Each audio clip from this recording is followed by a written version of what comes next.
So there's a fascinating story that's come from the UK this week, where a billionaire couple has won a refund of $40 million for a mansion in Notting Hill that was infested with moths. Bear in mind that we inherit a lot of our legal tradition from England. A lot of the property law in Australia, we get that from England, the common law. So the concept of buyer beware that we know so well in Australia, well, that exists in the UK too. So this would seem to be a little bit of an exception to that rule, but let's look into it. So the judge has ordered the refund of £32.5 million, about 40 million Australian dollars, because there was a severe moth infestation. When the buyers moved into the property after settlement in 2019, within days, they noticed moths flying around and landing on their cutlery.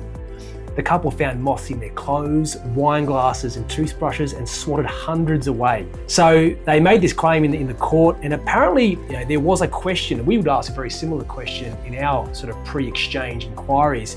There was a question that was asked whether the vendor was aware of any infestations. And the vendor, quite dishonestly, prior to exchange, said no, there was no infestations.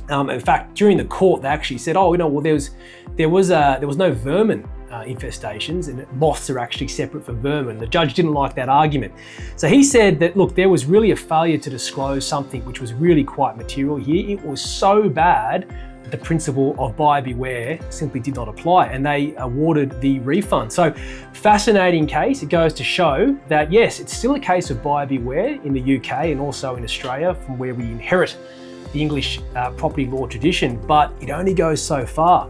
So if you have got a really, really bad infestation or something that's terribly affecting the property that may really badly affect the buyer's use and enjoyment of it, then it probably needs to be something that is disclosed, or at the very least, something that you don't answer dishonestly to in the pre-exchange inquiries.